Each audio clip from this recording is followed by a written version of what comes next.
मार्च 2020 का है वाक़ है। एक लड़की अपनी माँ के पास जाती है और माँ से कहती है कि माँ, मुझे तुमसे बहुत ज़रूरी बात करनी है। माँ ने कहा ठीक है, क्या बात करनी है। तभी बेटी ने कहा जो पड़ोसी अंकल हैं, जब तुम घर पर नहीं होती हो तब वह कुछ ऐसी दवाई देती हैं जिससे खाने के बाद पूरे शरीर में झंझना से पैदा हो जाती है, उत्तेजना सी पैदा हो जाती है। ऐसा लगता है किसी के व्यक्ति के साथ बैठकर कुछ बातें की जाए, कुछ वक्त बिताया जाए, उनके साथ कुछ गलत करने का मन करता है। जैसे ही माँ ने यह बात सुनी, ऐसा सुना जैसे कि उसने कुछ सुना ही नहीं। तब बेटी ने बार बार कहा कि माँ, जो कह रही हूँ बिल्कुल सच है, तुम समझने की कोशिश क्यों नहीं करती हो। माँ ने कहा बेटा, तू जानती है कि तेरे पिताजी बाहर काम करते हैं, हम दोनों यहाँ पर अकेले रहते हैं। जिसके बारे में तू यह बात कर रही है वो व्यक्ति बहुत ही खतरनाक किस्म का है, जैसा ना हो कि तुझे या मुझे किसी भी तरह का कुछ नुकसान पहुँचा दे। माँ ने यह कहकर अपनी बेटी को बिल्कुल शांत कर दिया और जैसा हो रहा था कई साल से फिर बेटी के साथ वैसा ही होता चला जाता है। बेटी चाहकर भी कुछ नहीं कर पा रही थी, लेकिन ऐसा ज़्यादा दिन नहीं चल पाता है और कुछ ही वक्त के बाद जब इस घटनाक्रम का खुलासा होता है, न केवल उसके परिवार को बल्कि आसपास के जितने भी इलाके लोग रहते थे उन सबको बड़ी हैरानी होती है। ये मामला जब पुलिस तक पहुंचता है, पुलिस को भी यकीन नहीं हो रहा था और जब मामला अदालत पहुंचता है तो ऐसा भी इस पूरे घटनाक्रम को जानने के बाद सोच में पड़ जाते हैं। भाई कहते हैं कि धरती पर किस किस तरह के प्राणी हैं उन्हें यकीन नहीं होता है। नमस्कार, आदाब दोस्तों, मैं दीपक शर्मा आपको आज की जो सच्ची घटना मैं सुनाने जा रहा हूँ, यह सच्ची घटना है महाराष्ट्र प्रदेश की। दरअसल महाराष्ट्र प्रदेश का एक शहर है मुंबई, और मुंबई की ही बम्बई हाई कोर्ट के अंदर एक व्यक्ति है अपील करता है कि साहब मैं कई सालों से सलाखों के पीछे हूँ, मुझे जमानत दे दीजिए। दरअसल 29 अप्रैल 2024 को जो बॉम्बे हाई कोर्ट की एकल पीठ के न्यायमूर्ति होते हैं पृथ्वीराज चौहान, जब वो इस मामले की सुनवाई कर रहे थे, सुनवाई करने के दौरान उन्होंने उस व्यक्ति को देखा और उस व्यक्ति को देखने के बाद उनके सामने एक 27 पेज की कहानी पड़ी हुई थी।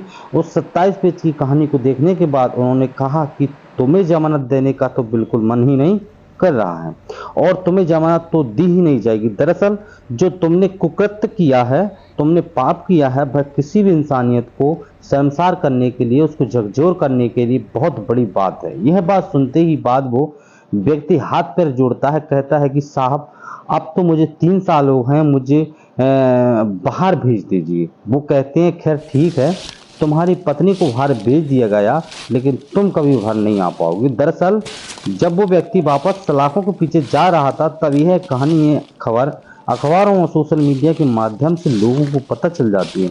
जब लोगों को यह कहानी पता चलती है तो लोगों को यकीन नहीं हो रहा था। दरअसल कहानी शुरू होती है जब एक लड़की कक्षा 4 में पढ़ रही थी और उसकी उम्र लगभग 8 साल के आसपास होती है। उसके पिता दुबई में रहकर कुछ छोटा मोटा काम करते थे और माँ एक ऐसी जगह रहती थी जहाँ पास में एक और घर था। इसी बीच में जब उसकी माँ घर पर नहीं रहती थी, लड़की पढ़कर स्कूल से आई, तभी पड़ोस के जो अंकल होते हैं, पड़ोस के अंकल ने उसे अपने पास बुलाया और पास बुलाने के बाद उसके शरीर के साथ वह कुछ ऐसी गलत हरकत कर रहे थे जिसका वह लड़की हालांकि विरोध भी करना चाह रही थी, लेकिन वह छोटी बच्ची थी, इसलिए उस पड़ोसी अंकल की उन बातों का विरोध नहीं कर सकी। इस बात को करने के लिए उस पड़ोसी अंकल को काफी सारा वक्त मिला और जैसा उसका मन कर रहा था वैसा उस 8 साल की बच्ची के साथ उन्होंने वैसा ही किया। और जब उसकी माँ आ जाती है तो वो उस लड़की से कहती है कि तुमने अगर अपनी माँ को बताया या कोशिश भी की तो मैं तुम्हें और तुम्हारी माँ को मार दूंगा। वो लड़की डर जाती है और डर के मारे अपनी माँ के पास जाती है और जो उसके साथ अभी 1-2 घंटे तक हुआ उसने अपनी माँ को जाकर कुछ भी नहीं बताया और रोजमर्रा की तरह, दिनचर्या की तरह वो वैसा जैसा करती थी वैसा ही अपनी करती थी। बाहर खेलना कूदना, स्कूल जाना, घर के काम में अपनी माँ का हाथ बढ़ाना, कुछ इसी तरह से उसकी दिनचर्या शुरू हो जाती है। कुछ वक्त बीत जाता है और बीतने के बाद फिर से महिला घर पर नहीं होती है। पुरुष अपने जो पड़ोसी होता है वह घर पर ही था, लड़की घर में थी। तभी उसे किसी बहाने से कुछ खाने का सामान देता है और खाने का सामान देता है तो उस खाने की चीज को, उस पदार्थ को खाने के बाद उस लड़की के शरीर में कुछ अजीब तरह की हलचल पैदा होनी शुरू हो जाती है। तभी वह लड़की उनके पास पहुंच जाती है और उसके बाद फिर उसने वही हरकत करना शुरू कर दी है। यानी कि शुरुआत से ही उसने उस लड़की को अब कुछ ऐसी गोलियां दी जिससे कि उसके शरीर में उत्तेजना पैदा हो जाए, जिससे कि उसके शरीर के जो हार्मोन्स हैं वो अपने आप से बढ़ने शुरू हो जाएं और उस लड़की को जो शरीर था वो कुछ अजीब सी हरकतें करने लगता है महज कुछ ही महीनों के अंदर। और उसके बाद फिर उस लड़की के साथ उसने जब भी मौका मिलता था तब उसके साथ वो गलत काम करता था, गंदा काम करता था। और वो लड़की भी समझ ही नहीं पा रही थी क्योंकि गोली खाते ही उसके अंदर भी उत्तेजना बढ़ जाती थी। अब जो व्यक्ति जो बिल्कुल पड़ोसी हैं उस लड़की के साथ वो शारीरिक संबंध बनाता था, इस बात की भनक ना उस लड़की की माँ को थी ना ही उस लड़की के पिता को थी, क्योंकि पिता रहते थे दुबई में। हालांकि ऐसी जब आगे आगे वक्त चल रहा था, जब वो 8 साल की थी और 9 साल की होती है, 10 साल की होती है, 11 साल की होती है, लगातार साल बढ़ रहे हैं और उस लड़की के शरीर उसकी उम्र से कहीं ज्यादा वैसे वैसे विकसित होने लगा था। और उस व्यक्ति ने उसके साथ जो हरकतें करता था वो चाहे प्राकृतिक हो, अप्राकृतिक हो, ओरल हो, जिस तरह से वो उसके साथ सेक्स कर रहा सकता था, उस जिस तरह से उसके साथ वक्त बिता सकता था, उसके साथ उसने हर तरह की बार बार कोशिश करता रहा और बार बार कोशिश करता रहा। वक्त आगे बढ़ रहा था और वह उसे गोली देता था। तो अब उस लड़की को एक तरह की बीमारी हो जाती है, उस बीमारी का नाम होता है निमोफेनिया। निम्फोफेनिया की बीमारी होती है। बताया जाता है कि इस बीमारी में शारीरिक अंग भी विकसित हो जाते हैं, साथ ही एक ऐसी बीमारी हो जाती है जिसमें सेक्स की लत लग जाती है। यानी कि वो किसी भी हाल में किसी भी सूरत में सेक्स करे बिना नहीं रह पा सकता। उस छोटी सी बच्ची के अंदर जब सेक्स करने की लत लग जाती है, वो अब खुद से उस व्यक्ति का इंतजार करती थी कि कब उससे मौका मिलेगा, कब वो व्यक्ति आएगा, कब उसके साथ वो शारीरिक संबंध बनाएगा। और धीरे धीरे करते करते उसने ऐसे ही वक्त बढ़ रहा था, साल, 2 साल, 4 साल, 6 साल, 7 साल, इस तरह से वक्त बीतने लगता है और लगभग इस बात को हो जाते हैं 8 साल।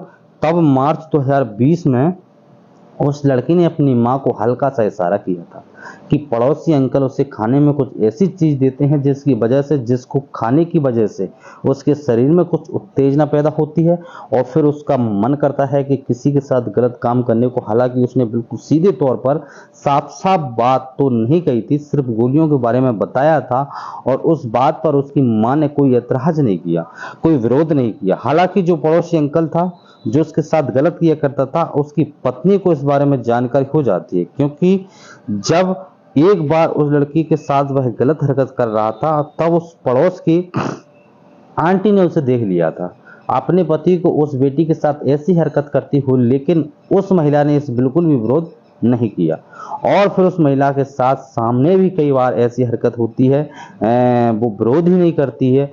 और वक्त आगे बढ़ रहा था, जब लड़की 17 साल की हो जाती है, मई 2021 का है वाक्य है, वो लड़की एक दिन अचानक से घर से भाग जाती है। एक लड़के के साथ जब भाग जाती है, उसकी मां ने अपने पति यानी कि दुबई में सूचना भेजी कि उनकी बेटी अचानक से गायब हो गई है और हर जगह तलाशा गया है, ढूंढा गया है, लेकिन बेटी मिल नहीं पा रही है।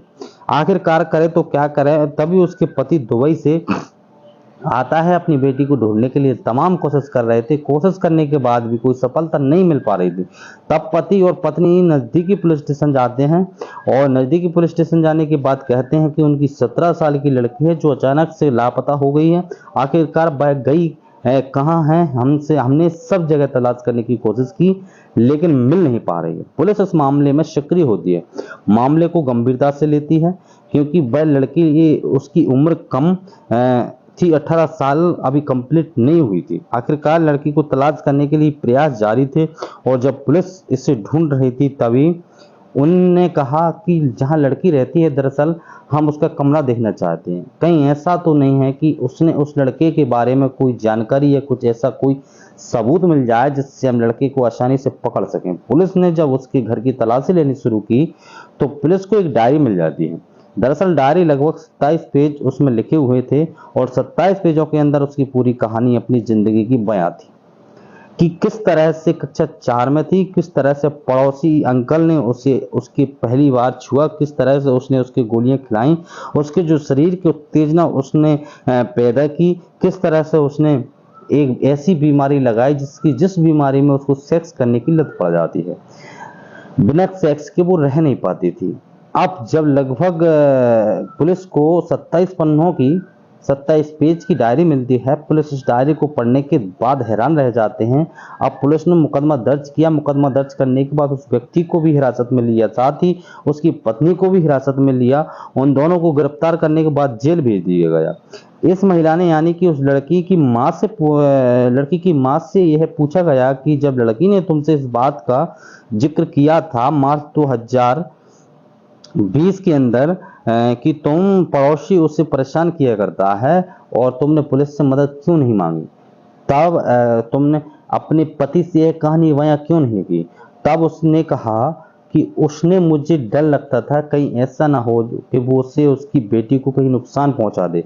वो डर गई थी बहुत बुरी तरह, इसलिए कह नहीं पा रही थी और यह नहीं जानती थी कि उसकी बेटी के साथ इतने लंबे समय से इतना घिनौना कृत्य हो रहा है, और ना ही उसने अपनी बेटी के साथ अब इसका जो दुख था, उसकी तकलीफ थी, उसको साझा करने की कोशिश की। हालांकि पुलिस ने इस मामले में चार्जशीट दाखिल की, उन पति और पत्नी को गिरफ्तार किया। गिरफ्तार करने के बाद उनको जेल भेज दिया। जो पत्नी होती है वो बार बार यह अपील कर रही थी कि उसमें इसका दोष नहीं है, जितना उसे दोषी बनाया गया है, इसलिए उसे जमानत दे दी जाए।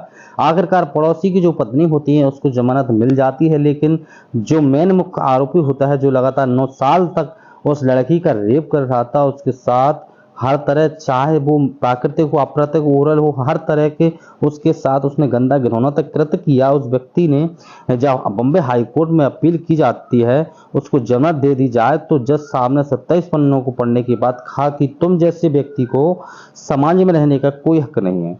इस घटना का सुनने के बाद जो भी चाहे कैसे कितना ही खुखार व्यक्ति हो, उसकी भी आत्मा झकझोर हो जाएगी।